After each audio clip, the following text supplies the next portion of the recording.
എൻ്റെ ഡോക്ടറെ സർജറി ചെയ്യാൻ തീരുമാനിച്ചു, പക്ഷേ ഇത്രയും ടെസ്റ്റുകൾ എന്തിനാണ് ചെയ്യുന്നത്? ഞാൻ ഡോക്ടർ ഫാരിസ് ഷംസുദ്ദി. സർജറി ചെയ്യാൻ തീരുമാനിച്ചാൽ ടെസ്റ്റുകൾ ഇത്രയും ചെയ്യുന്നത് എന്തിനാണെന്ന് ചോദിച്ചു. ചിലപ്പോൾ പേഷ്യൻസ് വേറെ എവിടെയെങ്കിലും സർജറി ചെയ്യാൻ തീരുമാനിച്ചിട്ട് ടെസ്റ്റുകൾ കണ്ടിട്ട് തന്നെ തിരിച്ച് നമ്മുടെ അടുത്ത് വരാറുണ്ട്. ടെസ്റ്റുകൾ ഇത്രയും ചെയ്യുന്നത് എന്തിനാണെന്നുള്ളത്. നമ്മൾ സർജറി കഴിഞ്ഞ വീഡിയോയിൽ കണ്ട പോലെ എമർജൻസി ആണോ ചെയ്യണോ വേണ്ടയോ എന്നെല്ലാം ഡിസൈഡ് ചെയ്ത് കഴിഞ്ഞിട്ട് പിന്നെ മുന്നോട്ട് പോകുമ്പോൾ നമ്മുടെ ഫിറ്റ്നസ് എടുക്കണം. പേഷ്യൻ്റ് സർജറി ചെയ്യാനായിട്ട് ഫിറ്റാണോ എന്നുള്ളത് നോക്കണം.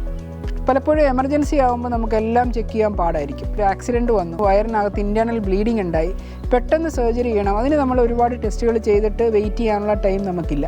പെട്ടെന്ന് തന്നെ നമ്മൾ സർജറി ചെയ്യേണ്ടി വരും. അത് അത്യാവശ്യമുള്ള ടെസ്റ്റുകൾ ചെയ്തിട്ട് നമ്മൾ സർജറി ചെയ്യേണ്ടി വരും.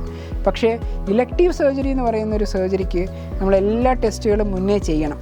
എന്നാലേ നമുക്ക് ഒരു കാർഡിയാക്, നമ്മുടെ ഹാർട്ടിൻ്റെ സ്റ്റാറ്റസ് എങ്ങനെയാണോ, ചെസ്റ്റ് എങ്ങനെയാണോ എന്നെല്ലാം നോക്കി ചെയ്താൽ ഒരു 99.9% സർജറി കോംപ്ലിക്കേഷൻസും പ്രീയോ പോസ്റ്റ് ഓപ്പായിട്ട് പേഷ്യൻറ്റിന് സർജറി ചെയ്തിട്ട് കംഫർട്ടബിളായിട്ട് പോകാനും സാധിക്കും.